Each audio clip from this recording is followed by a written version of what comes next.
District topper शीतल लेवा से। Hello friends, आप अपने बारे में बताइए और आपने क्या पोजीशन अचीव की। मेरा नाम शीतल लेवा है। मैंने साइंस स्ट्रीम के बायोलॉजी सब्जेक्ट से 92% बनाकर खरगोन डिस्ट्रिक्ट में फर्स्ट रैंक लगाई थी। क्या सीक्रेट है इतने अच्छे मार्क्स लाने का? इतने अच्छे मार्क्स लाने का कोई खास सीक्रेट तो नहीं है। मैं सबको बताना चाहती हूँ कि अगर आप कुछ भी चीज़ दिल से चाहते हो तो वो ज़रूर पूरा होगी। आपको कुछ भी सक्सेस अचीव करने के लिए पहले खुद के मन में सोचना होगा, अपनी थिंकिंग को बड़ी करना होगा। जब आप बड़ा सोचोगे तभी आपको सक्सेस मिलेगी।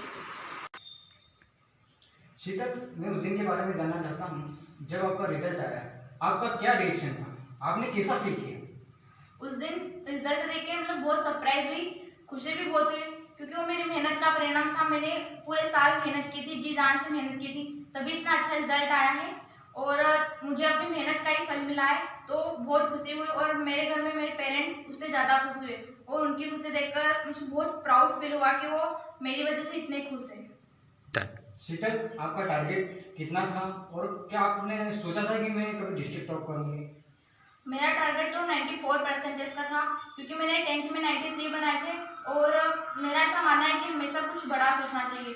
तो जब मैंने 93% बना लिए तो इसके आगे मैं 12th में 94% बनाना चाहती थी और डिस्ट्रिक्ट में टॉप करने का तो मैंने कुछ सोचा नहीं था, बाकी मुझे इतने परसेंटेज बनाना था। बहुत सारे बच्चों का क्वेश्चन है कि आपका कौन सा सब्जेक्ट में हाईएस्ट मार्क्स है और आपका फेवरेट सब्जेक्ट कौन सा है?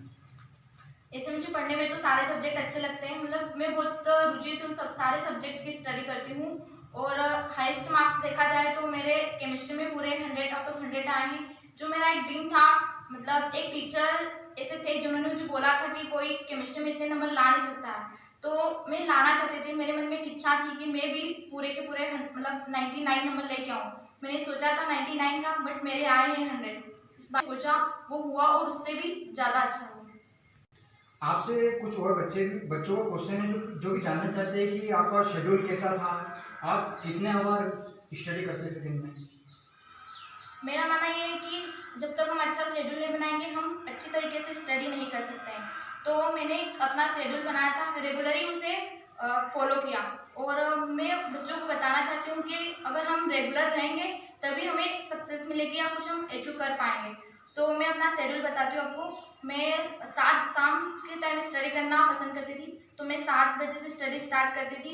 तो मैं 7 से 12 तक स्टडी करती थी और उसके बीच में 2 बार ब्रेक लेती थी। मतलब मेरा मानना यह है कि अगर हम कंटिन्यू स्टडी करते हैं तो उतना फोकस और उतने कंसंट्रेशन के साथ नहीं कर पाते, तो हमें बीच में ब्रेक लेना चाहिए, हर 1 घंटे के बाद ब्रेक लेना चाहिए। और मेरा मानना ऐसा है कि जब हम सबसे पहले स्टार्ट में इजी सब्जेक्ट से करना चाहिए, यानी कि जिसमें हमें पढ़ने में बहुत ज़्यादा रुचि हो, ताकि अगर हम स्टार्ट करते हैं स्टडी तो हमारा फोकस एंड कंसंट्रेशन पूरा हो जाए। उसके बाद हम टफ सब्जेक्ट को लेते हैं तो उनको भी पढ़ना ईजी लगता है।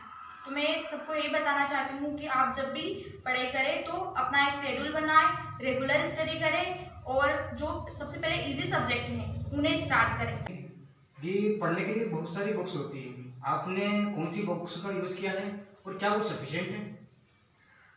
मैं मेरी सोच बताना चाहती हूँ आपको कि मैंने तो सारी बुक्स स्टडी की थी। मेरा मानना यह है कि कोई एक बुक हमारे लिए सफिशिएंट नहीं होती। हमें अगर नॉलेज लेना है तो हर बुक को पढ़ना पड़ेगा, क्योंकि सारी बुक्स में अलग अलग बातें लिखी होती है।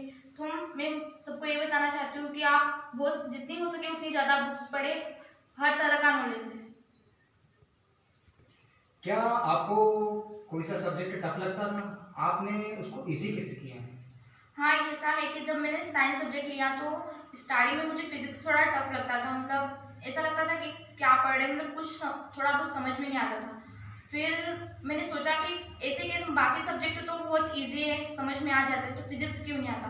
तो मैंने फिजिक्स में मतलब बहुत सारी बेसिक चीज़ें पढ़ी। पहले मैंने फिजिक्स का बेसिक क्लियर किया और हर छोटी से छोटी चीज़ पे ध्यान दिया कि हम कैसे उन चीज़ों को ईजी कर सकते हैं। तो फिजिक्स स्टार्टिंग में 11th में मुझे थोड़ा टफ लगता था, बाकी 12th में जब आई तो 12th में तो मैंने उसे बहुत स्टार्टिंग से ही अच्छा पढ़ना स्टार्ट कर दिया। हर चीज़, हर डाउट को क्लियर करना किया, तब जाके वो इजी हुआ और लास्ट तक कोई सब्जेक्ट टफ लगा ही नहीं, फिजिक्स भी इजी हो गया। आपको केमिस्ट्री में 100 आउट ऑफ 100 आए, बाकी मैंने जहाँ तक सुना है कि बच्चों को केमिस्ट्री टफ सब्जेक्ट लगता है और बच्चों को उसमें जो रिएक्शन का पोर्शन रहता है उसको याद करने में बहुत दिक्कत आती है। क्या आप हमारे स्टूडेंट को कुछ टिप्स देना चाहते हैं?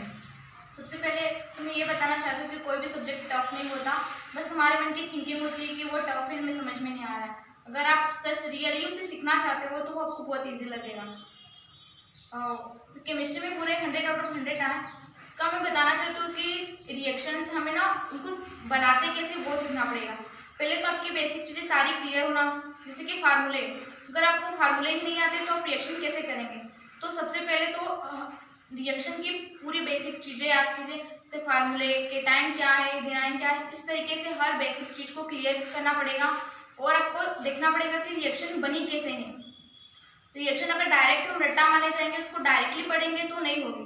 पहले उसे देखिए, उसको पूरा क्लियर कीजिए कि कैसे रिएक्शन बनी। पहले फार्मूले कौन कौन से थे, वे कैसे कनेक्ट हुए, प्रोडक्ट क्या बना, रिएक्शन स्लो कैसे हुई, फास्ट कैसे हुई, सारी चीज़ें हमें क्लियर करनी पड़ेगी, तब जाके रिएक्शंस याद रहेगी। और मैं मेरी एक सीक्रेट चीज़ बताती हूँ आपको कि मुझे रिएक्शंस याद कैसे रहती थी। जब भी मैं रिएक्शन लिखती थी तो मैं अपने नोट्स खुद बनाती थी और प्रैक्टिस भी करती थी ना, तो उन्हें स्पेशल रफ में प्रैक्टिस करती थी ताकि मुझे वो चीज़ें याद रहे। और मेरा ऐसा है कि जब मैं किसी भी एग्ज़ाम या टेस्ट में रिएक्शन लिखती थी तो या किसी को बताती थी रिएक्शन, तो मेरे सामने ना पूरी वो जो फोटो थी, मतलब मेरे नोट्स थे, उनकी पूरी की पूरी कॉपी एकदम मेरे माइंड में आ जाती थी, पिक्चर आ जाती थी, मतलब इमेज बनती थी। तो मैं ये बताना चाहती हूँ कि ज़्यादा से ज़्यादा रिएक्शंस को देखें, उन्हें पढ़ने से ज़्यादा ना उन्हें ध्यान से देखो और उनकी अपने माइंड में एक इमेज क्रिएट करो, ताकि आप एग्जाम में जब भी उसे राइट करो तो वो इमेज आपके माइंड में आए और आप पूरी तरीके से टू कॉपी उसके कर सकें। तो मैं ये बताना चाहती हूँ कि आप रिएक्शन को अच्छे तरीके से समझें और अपना बेसिक क्लियर करें, तभी जाके आप कुछ अचीव कर सकते हो। मैंने देखा है कि बहुत सारे बच्चे किसी सामाजिक कारण से डिप्रेशन में चले जाते हैं। क्या आपके इस दौरान कोई डिप्रेशन आया हो तो उस डिप्रेशन से आप किस प्रकार बाहर निकले? वो मोटिवेशनल या इंस्पिरेशन फैक्टर क्या था? हाँ, स्टडी के बीच में ऐसा कभी कभी हुआ है कि कुछ फैमिली रीजन से हम थोड़ा डिप्रेस हो जाते हैं। बाकी फिर मेरा एक इंस्पिरेशन है मेरे पेरेंट्स, मतलब मेरे पापा है, तो मेरे पापा को मुझसे बहुत उम्मीदें हैं कि उनकी बेटियाँ कुछ करेगी अपनी लाइफ में। तो जब भी मेरा माइंड स्टडी से थोड़ा भी डिस्टर्ब होता है या कुछ भी डिप्रेशन आता, तो मैं बस अपने पेरेंट्स के बारे में सोचती थी कि उनकी क्या उम्मीदें हैं मुझसे, वो क्या चाहते हैं और मैं उनके सपनों को पूरा करना चाहती हूँ। तो जब भी कोई भी प्रॉब्लम आई मुझे स्टडी के बीच में, तो मैं अपने बस पेरेंट्स को याद करती थी और सारी प्रॉब्लम्स खत्म हो जाती थी। मेरे इंस्पिरेशन मेरे पेरेंट्स ही है, जिन्होंने मतलब मुझसे बहुत उम्मीदें लगाई हैं उन्होंने, और मैं उनके सारे सपने और सारी उम्मीदों को पूरा करना चाहती हूँ। तो उनके रहते मुझे कोई प्रॉब्लम आ नहीं सकती। आप इस ग्रैंड सक्सेस का श्रेय किसे देना चाहते हैं? क्या जाते जाते आप हमारे स्टूडेंट को कोई टिप्स देना चाहते हैं या कुछ बात बताना चाहते हैं जो उनके काम आ सके? मैं इस ग्रैंड सक्सेस का श्रेय अपने पेरेंट्स को और अपने सारे टीचर्स को देना चाहती हूँ कि उन्होंने मुझे इतनी अच्छे तरीके से पढ़ाया है। मेरी सक्सेस के पीछे मेरे से ज़्यादा मेरे टीचर्स का हाथ है कि उन्होंने मुझे इतनी इजी लेवल में मतलब पढ़ना सिखाया है कि हम कैसे पढ़ते हैं। तो मैं अपने टीचर्स को थैंक यू बोलना चाहती हूँ, बहुत बहुत उनका आभार करना चाहती हूँ कि उन्होंने मुझे इतने अच्छे से पढ़ाया है, मैं इतनी अच्छे अंक पा सकी। Thank you. मैं जो भी वीडियो देख रहे हैं उन स्टूडेंट को कहना चाहती हूँ कि आप अगर अपनी स्टडी में रेगुलरिटी करेंगे, जैसे कि regularity leads to success in life, ये मेरा मानना है। अगर हम किसी भी चीज़ में रेगुलर रहेंगे, रेगुलर स्टडी करेंगे, डेली स्टडी करेंगे, तो हम कुछ भी अचीव कर सकते हैं। और सेकेंड थिंग ये कि जब हम अपना गोल बड़ा करेंगे तभी हम अच्छी सक्सेस पा सकते हैं। जब हमारा गोल ही बड़ा नहीं होगा तो हमें बड़ी सक्सेस कहाँ से मिलेगी। थैंक यू वेरी मच शीतल देवा, इतनी बेस्ट इन्फॉर्मेशन देने के लिए।